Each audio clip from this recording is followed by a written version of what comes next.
Boa noite aos amigos, amigas. É uma grande alegria retornar à Casa de Batuíra. Fazia já alguns anos que eu não via este ambiente importantíssimo do movimento espírita paulistano, né?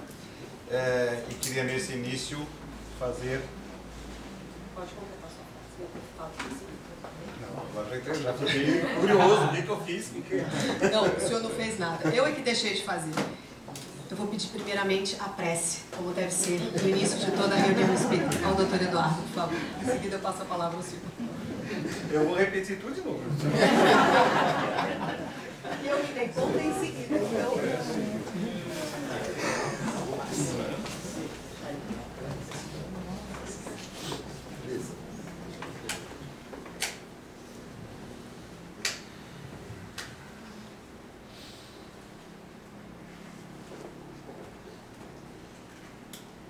Senhor Jesus, nós, espíritos encarnados e desencarnados, queremos agradecer por esta noite, por mais uma oportunidade que esta casa nos dá, pela presença amiga do nosso palestrante, pela presença desses benfeitores que cuidam tanto dos nossos trabalhos. E neste momento, Senhor, em que muitos reclamam pelos seus direitos, nós estamos aqui, Senhor, para aprender um pouco sobre os nossos deveres, nossas responsabilidades, nossos compromissos com a vida maior.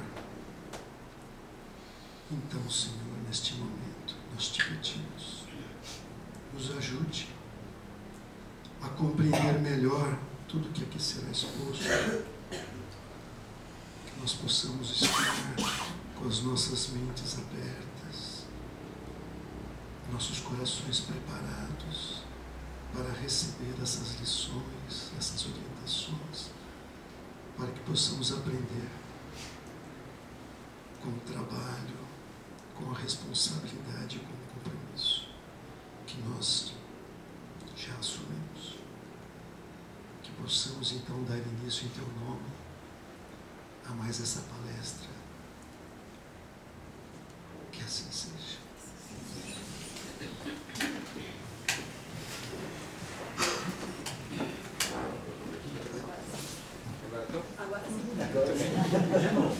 Como eu dizia, é uma grande alegria retornar à Casa de Batuíra, esse espaço importante, tradicional e antigo do movimento espírita paulistano.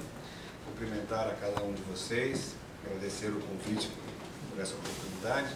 E queria nesse início deixar publicamente uma gratidão profunda, à guisa de homenagem ao nosso querido professor Allan Kardec, que ontem completamos 150 anos do seu retorno ao plano espiritual.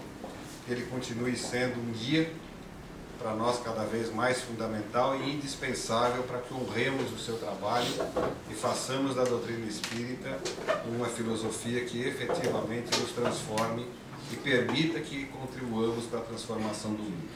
Então são 150 anos sem Kardec fisicamente entre nós, 150 anos de responsabilidades que cada um de nós que nos dispomos a segui-lo trazemos para o nosso cotidiano.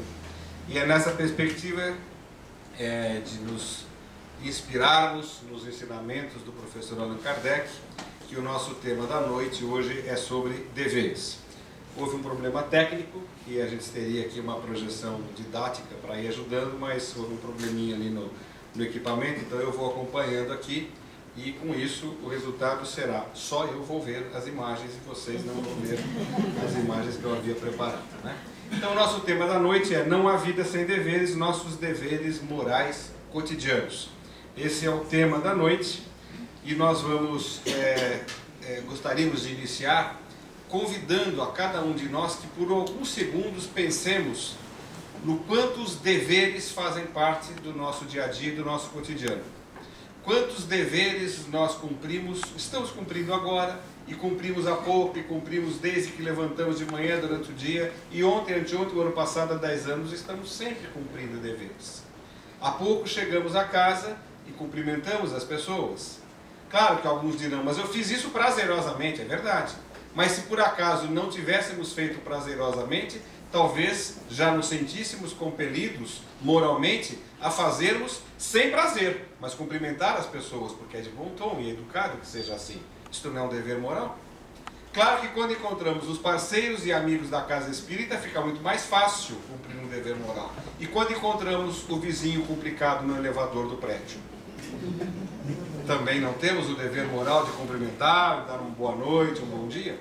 E quantos outros deveres morais durante o dia? De não jogar o lixo no chão, de não responder a uma colocação mal educada do colega de trabalho, de não fazer um gesto obsceno no trânsito quando a gente é fechado. E quantos outros deveres morais fazem parte do nosso dia a dia? Alguns enormes, como de não atacarmos as pessoas na rua, de limitarmos as nossas pulsões até da nossa própria herança animal, e outros tantos deveres morais que nós estamos ainda trabalhando e burilando e nem percebemos. Eu brinco, há pouco tempo nas relações sociais brasileiras nós aprendemos, por exemplo, que tínhamos que catar o cocô do cachorro na calçada.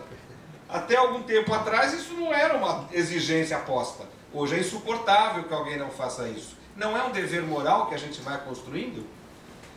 Quantos deveres morais nós nos defrontamos no dia a dia, cumprindo ou descumprindo? Por exemplo, parar na faixa quando não há semáforo para um pedestre atravessar. Ninguém vai rir? Ah, tem que rir, porque hoje é um descumprimento escandaloso. Há risco de vida de quem se fiar que o outro vai cumprir um dever moral. Daqui a pouco nós vamos falar se de fato ele é um dever moral, apenas moral. Isso não vem ao caso. Nesse início, o que eu gostaria é de propor aos amigos esta questão íntima, que nós estamos a todo tempo cumprindo deveres morais. Vejam que agora, nesse exato momento, todos vocês aqui, exceto eu, estão todos cumprindo um dever moral, o de me ouvir calados. Tá certo? Porque alguém poderia começar a nada disso, que absurdo, que barbaridade, poderia, mas não seria de bom tom, seria um descumprimento de um dever moral. Agora vejam como isso é sutil, porque se eu dissesse, a palavra está com vocês, alguém quer se manifestar, já não haveria mais problema. Então estas regras, entre aspas, do convívio, elas vão sendo construídas na medida em que nós vamos convencionando as maneiras como devem ser cumpridas. E aí está, portanto, um indicador de uma questão que a gente vai formular logo mais. Quais são as fontes do dever moral? De onde a gente extrai estas obrigações? Muitas delas são prazerosas e estão já completamente naturalizadas. Cumprimos e nem percebemos. Colocamos no piloto automático. Outras tantas ainda são penosas. Ainda é difícil ter que ir no sábado à tarde na casa do cunhado para aquele churrasco de sábado à tarde. Às vezes ainda é um penoso esforço. Muito bem.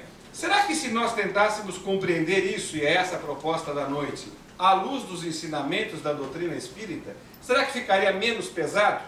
Se nós colocássemos num painel teórico que o Espiritismo nos dá, para compreendermos onde se situam exatamente esses deveres morais, será que nós teríamos um pouco mais de leveza para cumprir isso? Então esse é o nosso projeto de trabalho. Se vocês estivessem com a tela nas minhas costas, vocês veriam agora que eu estou projetando um projeto de trabalho para os nossos próximos 45 minutos, que é a apresentação do tema. Então nós vamos falar de 4 itens. Eu vou ler para vocês. O dever moral na vida do homem e seu compromisso consigo mesmo. 2. A fonte do dever moral. 3. Os deveres morais propriamente ditos consigo mesmo, conosco. E 4. Os deveres morais para com o próximo e para com a coletividade. Então eu gosto de projetar um roteiro para que todos acompanhem conosco o raciocínio. E a gente começa então pelo dever moral da vida do homem, o seu compromisso consigo mesmo. E eu queria, nesse momento, dizer a vocês que nós, sem percebermos, nós espíritas, eu quero me referir, e aí me refiro a todos nós encarnados ou desencarnados, mas que estamos já enfronhados, no mínimo, no básico do conhecimento espírita. Há 3 elementos fundamentais que fazem parte do nosso cotidiano sem que nós percebamos. E eles são tão fundamentais que eles dão verdadeiramente o sentido da nossa vida. De tal modo que tudo que nós fazemos, das coisas mais cotidianas elementares, às coisas transcendentes e de grande apelo moral e intelectual, elas estão sempre iluminadas por 3 balizas que delimitam o nosso pensamento, até os nossos sentimentos e os nossos comportamentos. O primeiro deles é o conceito de imortalidade da alma. Nós não precisamos colocar isso no córtex cerebral e deliberar. Será que eu acredito que eu já vivi antes e que eu vou viver depois? Não. Isso já está interiorizado e já faz parte do nosso cotidiano. O segundo é que nós estamos evoluindo.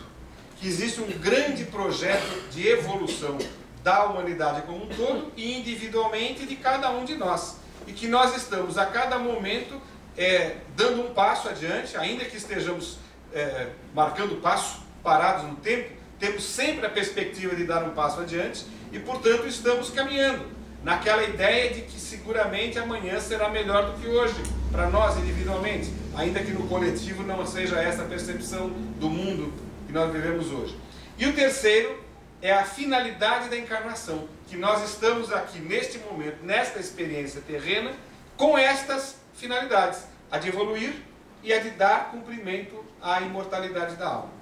Então são 3 conceitos que se imbricam, que se conjugam muito fortemente, não fazem lógica uns sem os outros, e isso faz parte do nosso pensamento todo o tempo, sem percebermos. Na nossa relação com os filhos, por exemplo, nisso que antigamente eu dizia, Rui, que não há nada mais difícil na vida do que educar filhos. Aí os filhos cresceram, já são adultos, e eu já vou chegando daqui a 2 anos na condição de idoso. E hoje eu digo, não há nada mais difícil na vida do que envelhecer. Né? Então a gente vai mudando a perspectiva do que seja mais difícil na vida. Seja lá o que for, é por isso que eu estou dizendo, tanto no envelhecer como no educar filhos, por exemplo, ou no manter o casamento, como a gente falava há pouco lá embaixo durante o café, de ter a esposa e os filhos, educando os filhos, em todas essas atividades, no exercício de uma atividade profissional, sendo cidadão, enfim, a todo tempo, nós estamos animados e iluminados por esta convicção de que somos espíritos imortais num projeto de evolução e estamos encarnados para melhorar. Isto faz todo sentido. Isso nos dá um sentido à vida. A observância desses deveres e obrigações, portanto, que a vida nos impõe, estarão sempre submetidos a este projeto de encarnação. Ou seja, os deveres que nós cumprimos a cada momento e a cada instante da vida, eles estarão no propósito de nos tornar pessoas melhores, de nos fazermos evoluir. E eles existem porque nós somos espíritos imortais e porque nós estamos num processo de evolução. As coisas fazem sentido. As coisas não são um jogo de caprichos da natureza que simplesmente nos coloca como se fossem peças soltas numa engrenagem sem nenhuma lógica.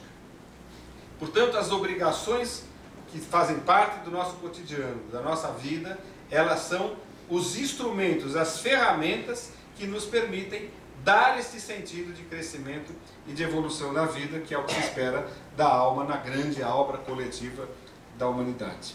Agora vejam que nós podemos, e fazemos isso cotidianamente, simplesmente cumprirmos estas obrigações, como dizia há pouco, no piloto automático, sem pensar. Será que isto é normal? Quer dizer, as pessoas aí fora com quem nós convivemos, será que cumprem as suas obrigações de forma não deliberada? Pois bem, será que nós, por outro lado, como espíritas, e com esta visão que há pouco a gente resumiu nesses 3 pilares, será que nós não estaríamos sendo chamados a todo tempo a tomarmos uma deliberação consciente de que cumprir os nossos deveres morais significa evoluir? Dar cumprimento à razão de ser, de estarmos encarnados? Cumprirmos com a finalidade que nos cabe na grande obra de criação e de construção de uma sociedade justa, fraterna, igualitária, equilibrada? Será que nós, como espíritos imortais que somos, e dotados, ou pelo menos acessíveis a este conhecimento que nos traz o Espiritismo, não temos, olha, mais uma obrigação moral, a de deliberar que temos obrigações morais? E a de deliberar que temos que cumprir e atender às nossas obrigações morais dentro das limitações que o momento reencarnatório nos coloca? As limitações do contexto, do ambiente, como as nossas próprias pessoais, do nosso passado evolutivo? Isto é, o Espiritismo, pela necessidade que nos impõe de agirmos de acordo com a razão, porque a razão era a matéria-prima por excelência do trabalho do professor Allan Kardec, nos convida a fazer com que o cumprimento das obrigações morais do dia a dia não seja apenas algo que se faça na inércia, mas que faça a partir de uma deliberação consciente de espíritos que sabem o que querem, de espíritos que investem claramente no propósito de melhoria moral e intelectual, de espíritos que querem efetivamente chegar ao final da encarnação melhores do que quando aqui renasceram. Isto faz toda a diferença. A diferença é de me deixar levar pela vida ou eu levar a minha vida. Assumir o comando ou eu estar no comando. Ser sujeito ou ser objeto. Quando eu simplesmente deixo que a vida me leve, dentro dos seus interesses, conflitos, caprichos, pequenas injunções do dia a dia cotidiano de um mundo materialista, eu sou objeto da história. Quando eu assumo nas minhas mãos o meu projeto reencarnatório, me assenhoreio destes conhecimentos que o Espiritismo nos dá, não só o Espiritismo, não sejamos arrogantes de achar que o Espiritismo é a única forma de darmos bom cumprimento à nossa encarnação. Mas como estamos numa casa espírita falando para espíritas, é do Espiritismo que nós estamos falando. Me assenhoreio desses conhecimentos e assumo a condição da minha vida, de cada momento do cotidiano, de cada relação, de cada diálogo, de cada olhar que eu troco na rua. Neste momento eu deixo de ser objeto da minha história e passo a ser sujeito da minha história. Parece-nos que a proposta espírita, como é uma proposta educativa e não salvacionista, como é uma proposta filosófica e não religiosa no sentido antropológico do termo, sinal de que nós temos sim que sermos sujeitos da nossa vida e assumirmos essas obrigações morais a partir de uma deliberação racional, de uma tomada de posição, de uma elaboração em que eu chego à conclusão de que, peraí, eu tenho que cumprir isso, não é porque eu estou sendo obrigado ou porque alguém está me ameaçando ou porque eu cumprirei alguma pena se eu não cumprir, mas simplesmente porque eu quero ser melhor, porque eu encarnei para ser melhor, porque eu estou num grande projeto de melhoria, para isso eu reencarnei. Então, amigos, a pergunta que a gente coloca é o seguinte: como é que são essas obrigações no nosso dia a dia? Eu iria projetar para vocês uma divisão que ela é falsa, e dizer o seguinte: existem deveres jurídicos, existem deveres profissionais, existem deveres morais. Por que eu digo que essa é uma classificação falsa e eu trago isso neste momento da conversa?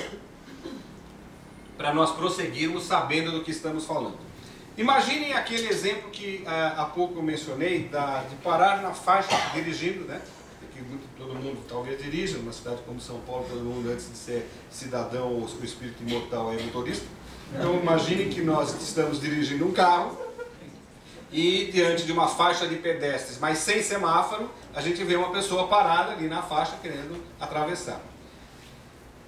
Existe um dever jurídico de parar nesta faixa para que esse pedestre atravesse, porque existe uma lei humana, chamada Código de Trânsito Brasileiro, que obriga que se pare e que impõe uma multa, uma penalidade, caso descumpra. Esse é um dever jurídico, esse é um dever jurídico, não tenha dúvida. Existem deveres profissionais. Quem trabalha numa empresa tem que cumprir as ordens dadas pelo patrão, tiradas do planejamento estratégico da empresa, da meta a ser atingida, do fluxo que tem que ser obedecido, do procedimento junto ao departamento comercial, com o financeiro, com a TI, não sei o quê. Existem deveres que são profissionais, que fazem parte do cotidiano da empresa. Mas eu queria perguntar a vocês com toda sinceridade, por exemplo, parar na faixa de pedestre é só um dever jurídico ou há uma relação de respeito com aquela pessoa que está ali parada, que tem o direito de atravessar na faixa? Será que todo dever jurídico ele não é também ao mesmo tempo e antes até um dever moral? E lá na empresa, para fazer a empresa funcionar e que ela consiga gerar emprego, consiga recolher tributos, consiga contribuir para a economia, etc. Não há também naquele cumprimento daquelas regras um dever moral, antes até do dever jurídico e profissional? No exercício de uma função pública, será que cumprir corretamente, com probidade a função pública, tendo como consideração o público-alvo da função pública, não é um dever moral muito antes de ser um dever legal ou funcional ou profissional? Então, se a gente for levar a fundo, nós vamos perceber o seguinte, que todo dever jurídico ou profissional, ele é também moral. Todo. A recíproca não é verdadeira. Há deveres morais que não são deveres jurídicos nem profissionais. Por exemplo, aquele que falamos há pouco, do dar uma boa noite para o vizinho no elevador, não é um dever jurídico.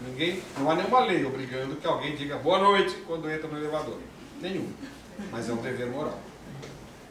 Então vamos ficar assim, do ponto de vista conceitual, que todo dever jurídico, profissional, esses deveres do mundo, vamos chamar assim, os deveres do mundo, eles são todos também deveres morais.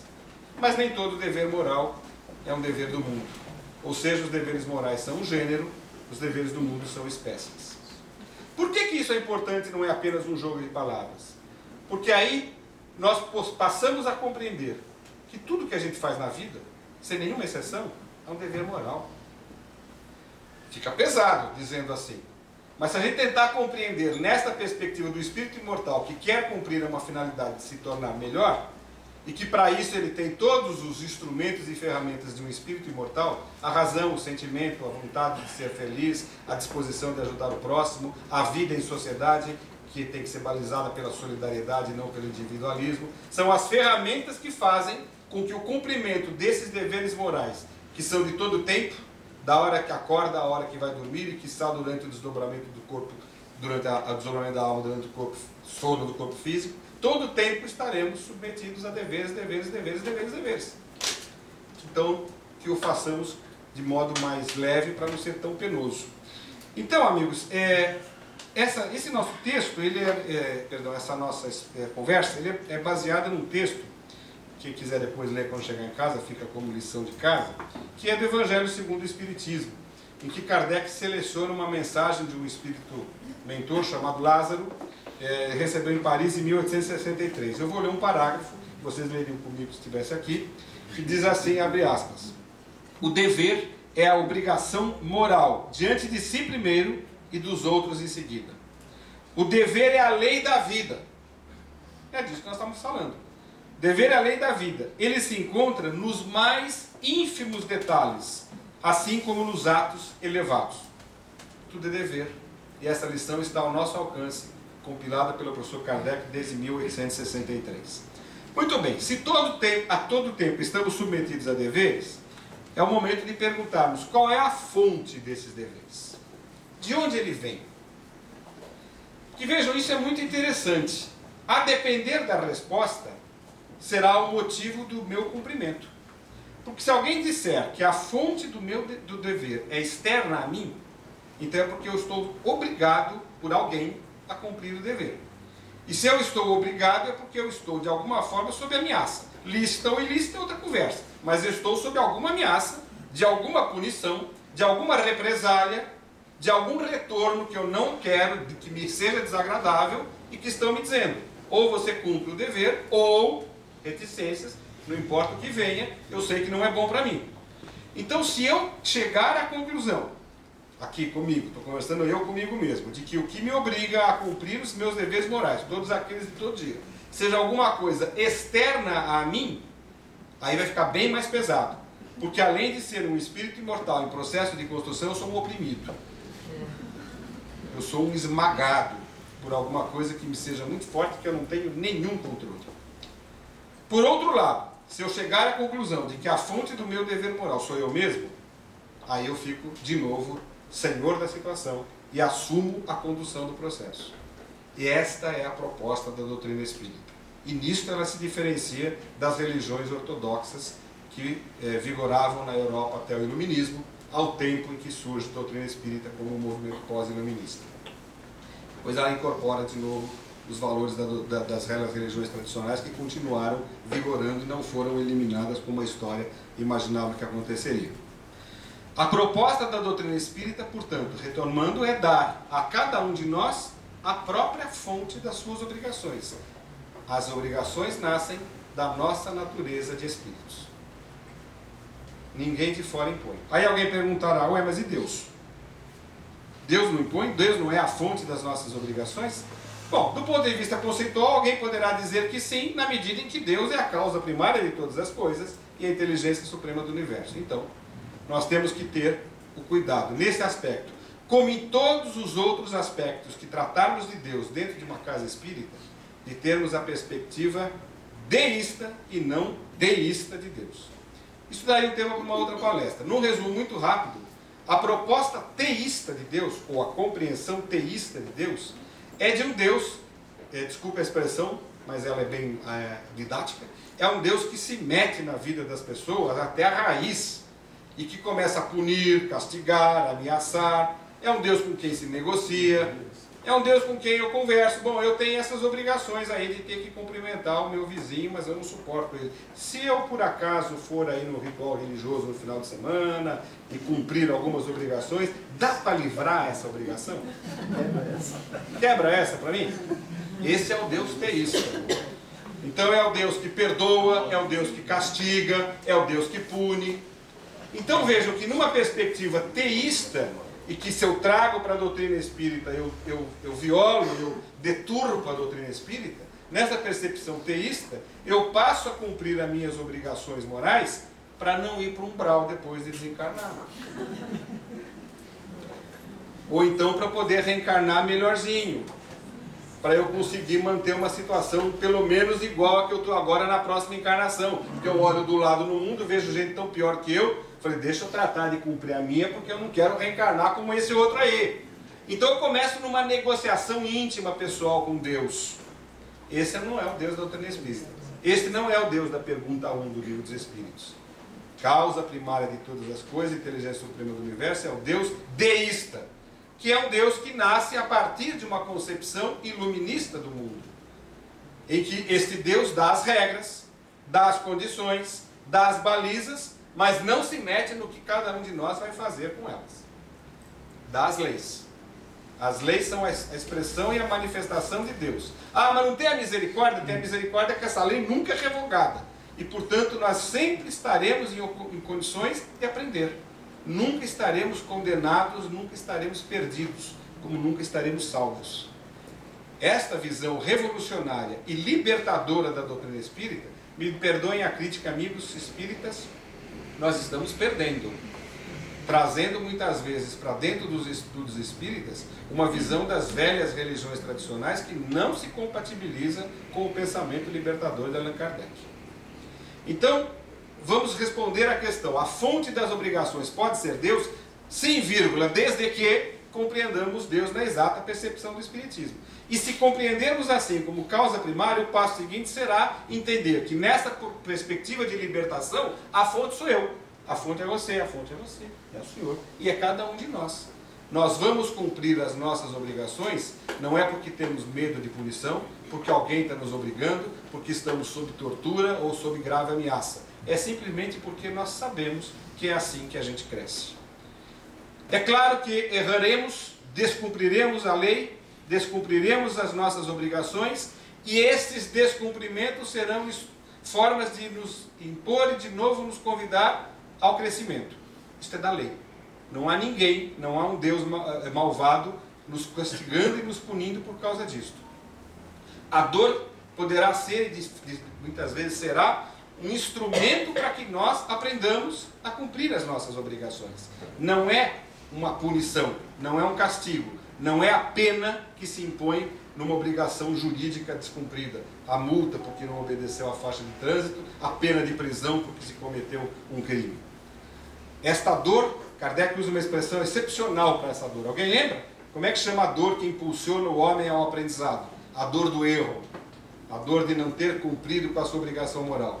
Kardec usa uma alegoria trazida da velha mitologia. Aguilhão. Aguilhão é aquele garfo enorme que as figuras mitológicas do diabo usam para cutucar o traseiro das pessoas para fazer andar. Isso tem um aguilhão, sabe aquele tridente assim que o diabo usa na mão?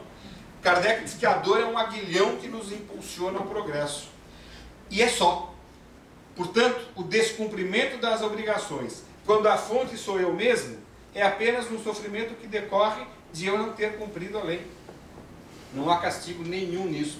Há um processo natural de crescimento, de aprendizagem e de progresso. Esta seria, portanto, a visão da doutrina espírita a partir de uma perspectiva deísta de mundo. Então, nesse sentido, amigos, a decisão de cumprir o dever, os deveres, é um exercício de livre-arbítrio. E nós nunca nos afastamos dele. Embora tenhamos limitações ao exercício do livre-arbítrio impostas pelo contexto da vida, corpo físico e o mundo, processos educacionais, cargos psicológicos, etc., são limitações que a vida nos impõe, que nós permitimos que nos imponha ao livre-arbítrio. Mas mantemos o livre-arbítrio íntegro. E, portanto, é no exercício desse livre-arbítrio que nós vamos deliberar cumprir ou não cumprir as nossas obrigações. E esta é outra questão fundamental para nós compreendermos no Espiritismo, e que, de novo, muitas vezes nós espíritas perdemos isto. Esta visão, esta proposta libertadora do Espiritismo nos dá, vejam bem, o direito de errar. E às vezes a gente quer limitar a possibilidade do outro errar. Nós temos direito de errar, porque nós temos livre-arbítrio. E eu posso dizer, eu não quero cumprir essa obrigação, mas você vai pagar o preço. Eu vou pagar o preço. Se eu estiver consciente disso e disposto disso, é o meu livre-arbítrio. Isto faz parte do processo de liberdade do espírito, de construir a sua história. Ou nós somos sujeitos da história, é disso que nós estamos falando, ou não somos sujeitos da história. E eu posso ser sujeito da história para errar. Então eu não posso querer tolher o outro até o limite em que eu posso chegar. A partir dali eu não posso tolhê-lo de que ele erre, de que a gente faça opções erradas na vida. É preciso que estejamos conscientes do que nós estamos fazendo. Então, no exercício do livre-arbítrio, nós vamos cumprir as nossas obrigações ou descumpri-las. E aí, de novo, Lázaro, naquela mensagem que vocês leriam ali, estaria escrito assim, aspas, suas vitórias não têm testemunhos e suas derrotas não têm repressão. Está lá no Evangelho segundo o Espiritismo. Por isso, dever moral é alguma coisa que corre aqui, dentro dessas velhas almas profundas de tanto tempo. E aí eu dizia, o descumprimento do dever enseja apenas novas e renovadas oportunidades de aprendizado, eventualmente estimuladas por dores. Meus amigos, então agora, para a gente partir para a reta final, mas que vai demorar alguns minutos, não estou concluindo ainda, mas é porque já seguindo o raciocínio, nós vamos falar agora dos dois grandes grupos de deveres morais. Primeiro aqueles para comigo mesmo e o segundo para com os outros. Então vamos começar, os deveres para conosco, os meus deveres para comigo mesmo. E aí, gente, identificá-los significa assumir o controle da nossa vida. E existem são três grandes desafios. Essa palavra eu acho meio batida, mas ela indica bem o que significa isso. São desafios que a vida nos impõe de buscar este cumprimento dos deveres morais para comigo mesmo. E eu os classifiquei para esse nosso estudo, para fins exclusivamente didáticos, em três modalidades de deveres morais para conosco mesmos, deveres íntimos, que estão ligados diretamente ao nosso burilamento interior, a partir do qual será possível a expressão desses direitos na relação com o mundo. E aí vai ser a segunda parte, os deveres nossos morais para com o mundo. Nesses nossos deveres, meus para comigo mesmo, eu diria que nós precisamos, em primeiro lugar, de autoeducação, em segundo lugar, de autoamor, e em terceiro lugar, de autoconhecimento. Esses são os três grandes deveres morais meus para comigo. No meu dever de autoeducação, é um dever moral que eu tenho, que você tem, que o senhor tem, que a senhora tem, que todos nós temos, de nos intelectualizarmos. Não no sentido do conhecimento acadêmico. Não que eu tenha aqui na segunda-feira à noite chegar do centro estudar um pouco de física quântica, na terça-feira de manhã antes de sair estudar um pouco de sociologia, na quarta-feira um pouquinho de química orgânica. Não é isso.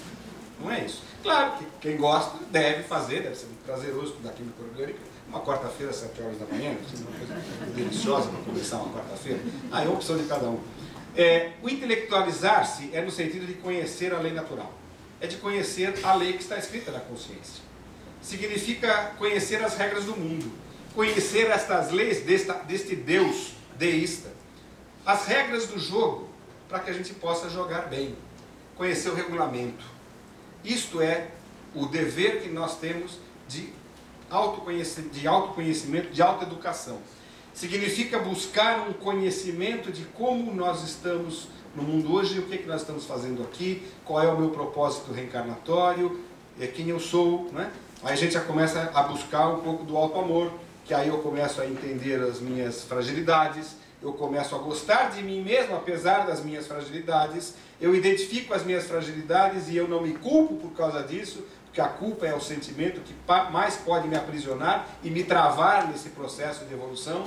Então eu olho aquele erro que eu cometi num certo momento, identifico o erro e digo para mim mesmo, quando eu o cometi, era o melhor que eu podia fazer, tanto que eu o fiz. Hoje eu não faria mais. O que me cabe, portanto, é refazer, reconstruir o mal que eu fiz naquele momento, se ainda for possível, e, sobretudo, não repeti-lo mais. Quer dizer, esse processo de elaboração dos meus erros e, portanto, de valorização das minhas experiências pessoais, isto é auto-amor, isto é auto-perdão. E isto é autoconhecimento, porque significa que eu estou indo buscar quem eu sou, o que é que eu trago das minhas encarnações passadas e desta mesma encarnação. Que tipo de traumas eu construí, que tipo de relações íntimas pessoais eu construí comigo mesmo, o que é que eu tenho no passado que está camuflado.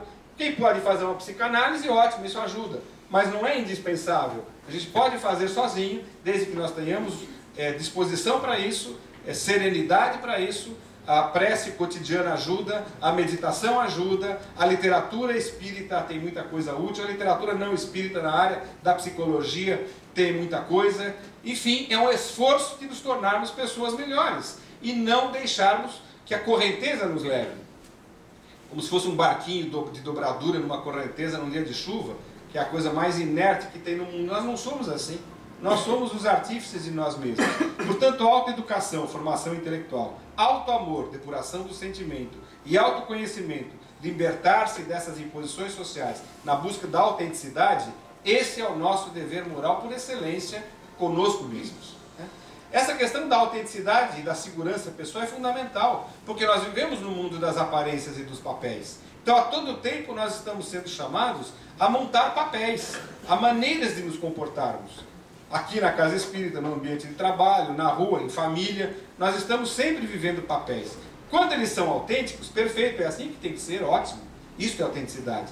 Mas quando eles são construções falsas, são apenas máscaras de teatro, são apenas papéis no sentido das personas, isso é falso e, portanto, não vai nos levar àquele projeto de crescimento individual.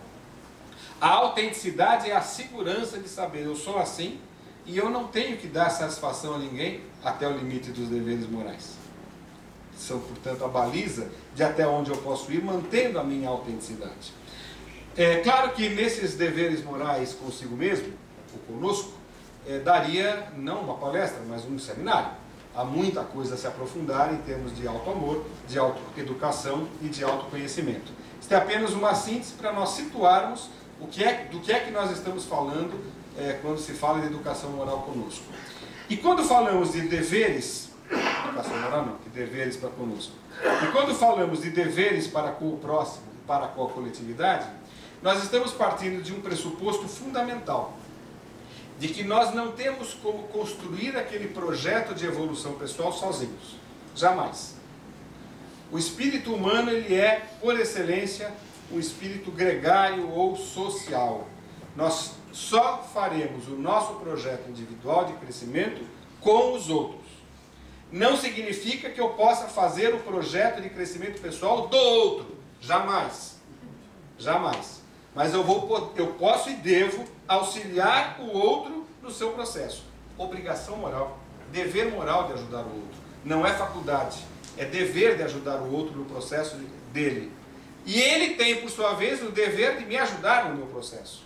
E eu a ela, o Senhor e a todos nós, numa coletividade de bilhões de espíritos encarnados e desencarnados em torno desse planeta. Portanto, o nosso processo de crescimento individual é um processo coletivo, embora eu só possa fazer o meu sozinho. Ele é, se dirá um direito, personalíssimo, não pode ser delegado. Eu sempre gosto de contar uma historinha, me permite rapidamente, para compreender isso. Eu acho isso muito interessante. É aquele sujeito que chegou aí aos 57 anos de idade, obeso, sedentário, e aí ele vai fazer os exames de rotina no médico, ele já está sentindo umas dorzinhas, uns cansaços, uns perrengues e tal, e aí o médico faz lá os exames e diz para ele: olha, você tem que romper esse sedentarismo, senão você vai ter problemas sérios, coronários, cardíacos, e você vai ter problemas de saúde graves daqui para frente. Mas eu não suporto esse negócio de academia, de ter que correr no Parque da Água Branca. Isso para mim é insuportável. Pois é, mas é isso, ou você vai ficar doente. Aí, como ele é um rapaz muito bem de vida, o que ele resolve fazer? Ele contrata um educador pessoal, educador físico pessoal. O pessoal gosta de usar a expressão em inglês, eu não gosto, não vai lá, o personal training. Contrata o personal training porque ele tem que fazer exercício físico. E combina com ele lá um preço X. Fala: olha, eu vou te pagar X por semana, para que 3 vezes por semana você vá lá no Parque da Água Branca e corra para mim.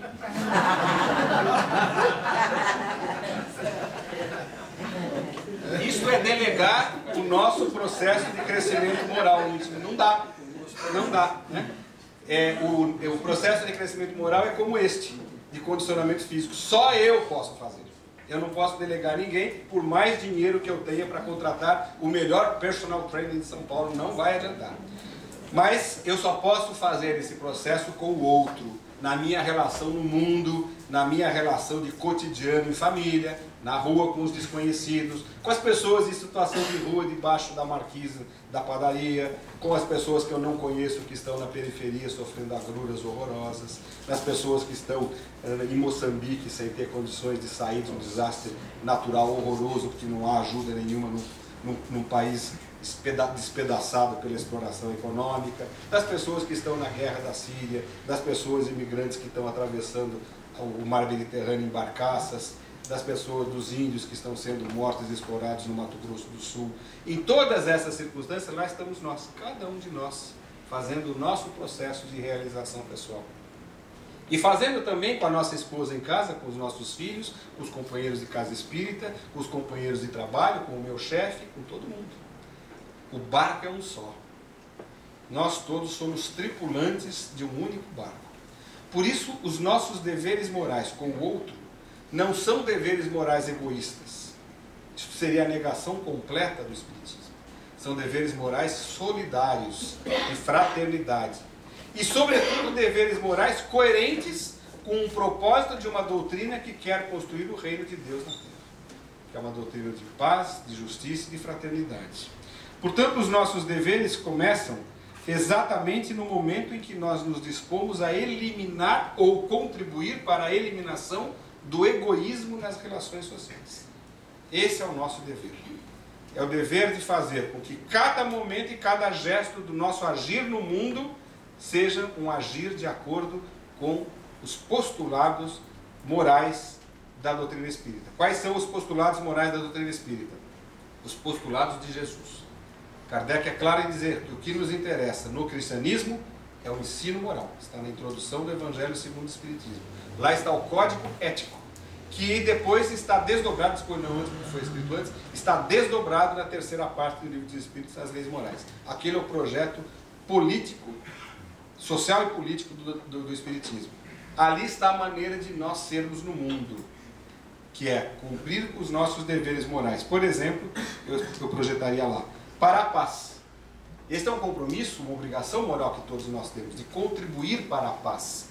Por isso é incompatível, me perdoem, respeito a opinião de todo mundo, que nós, de alguma forma, possamos aderir a algum projeto de violência, de armamentos, de criminalidade combatida com criminalidade, de violência combatida com violência, de gestos que ensinem a violência para crianças. Isso é incompatível com uma proposta espírita baseada no Evangelho, baseada no alto amor, baseada no alto perdão. É uma contribuição de um dever moral para a paz. Então é preciso que tudo esteja alinhado no sentido de enfrentamento da violência e do ódio, e da substituição da violência e do ódio pelo respeito, pelo amor e pela compreensão. Esse nosso dever de agir para com o próximo tem que estar voltado para a igualdade, para a equidade. Naquele momento eu brinquei, eu não quero reencarnar como alguém que está hoje aí padecendo na periferia. O meu compromisso tem que ser de tentar contribuir para a melhoria da condição de vida dele. Porque como reencarnacionista, sim, eu sei que eu posso reencarnar lá. Que hoje eu sou de uma maneira, amanhã eu serei outra.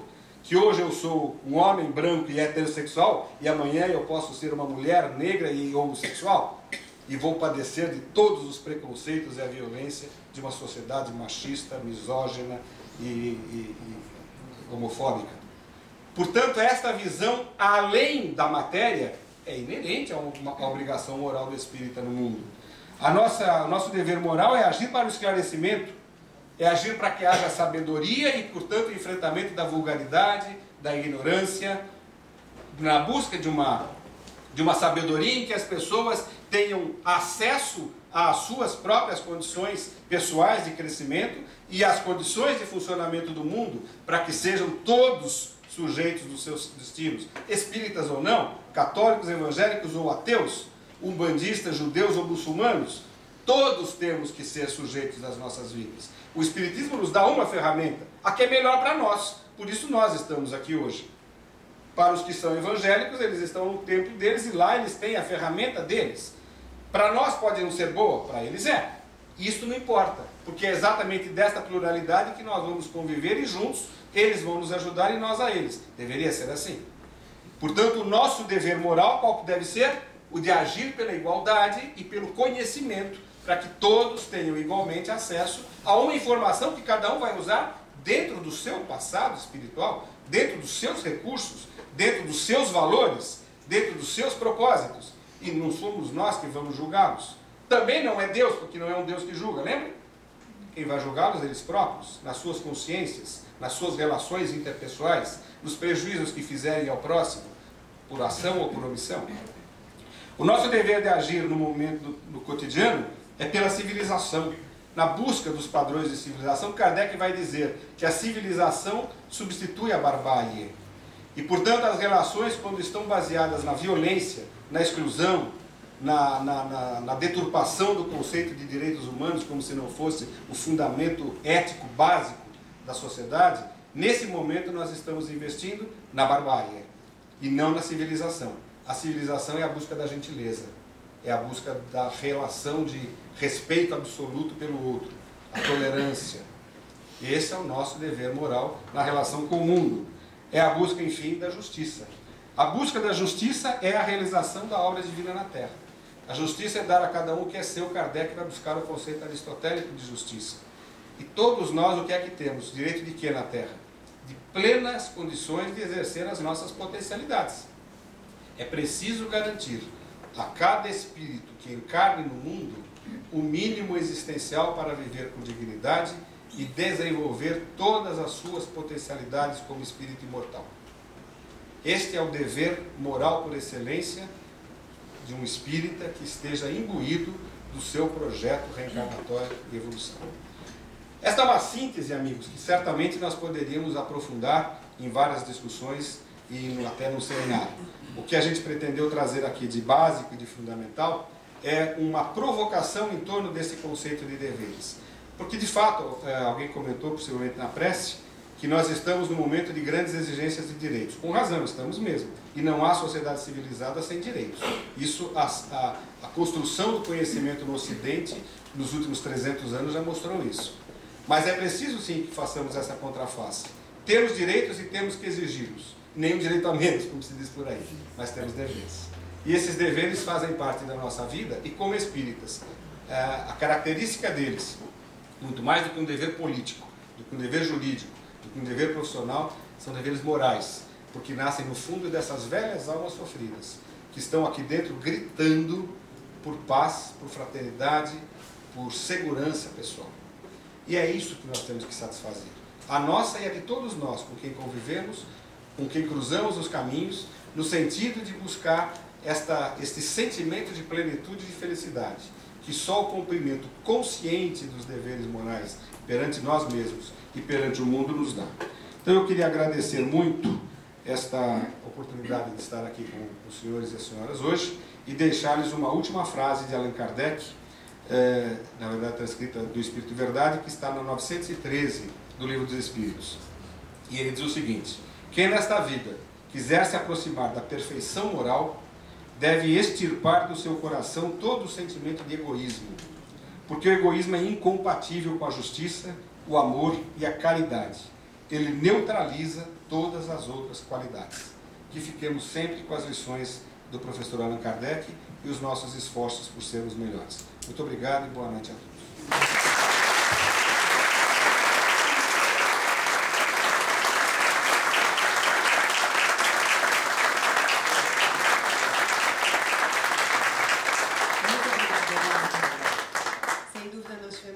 Muito especial, uma alegria muito grande recebê-lo, e mais que por um dever, mas por um prazer, para externar esse nosso agradecimento, a nossa gratidão, nós gostaríamos de oferecer um presente a você, e eu vou pedir que seja pelas mãos da Roseli. É obrigação de ser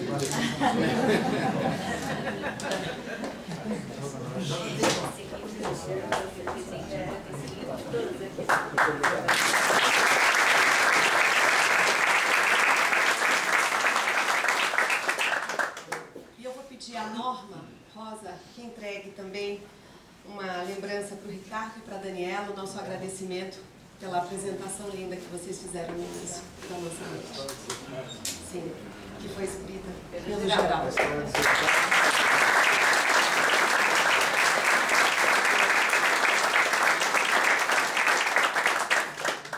Eu vou pedir ao Geraldo agora para fazer a nossa prece final, e em seguida nós damos alguns recados finais.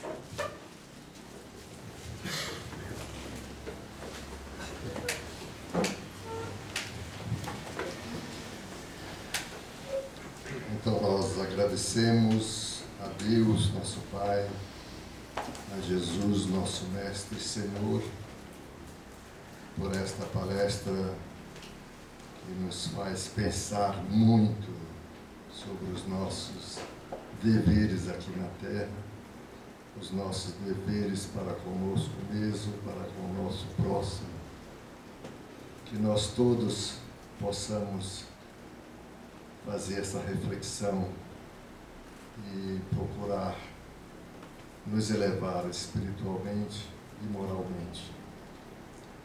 Agradecemos ao nosso querido Batuíra, mentor espiritual desta casa, que nos permite realizar esses eventos, que nos instrui e nos ajuda a reconhecer em nosso próximo um irmão nosso a quem nós devemos ajudar e de quem nós também devemos receber ajuda. Que essa equipe espiritual aqui presente abrace a todos nós e que envolva o nosso irmão orador em vibrações de gratidão por tudo que Ele trouxe para nós nesta noite. Senhor Jesus, seja conosco, Mestre, hoje, agora e sempre, e que assim seja.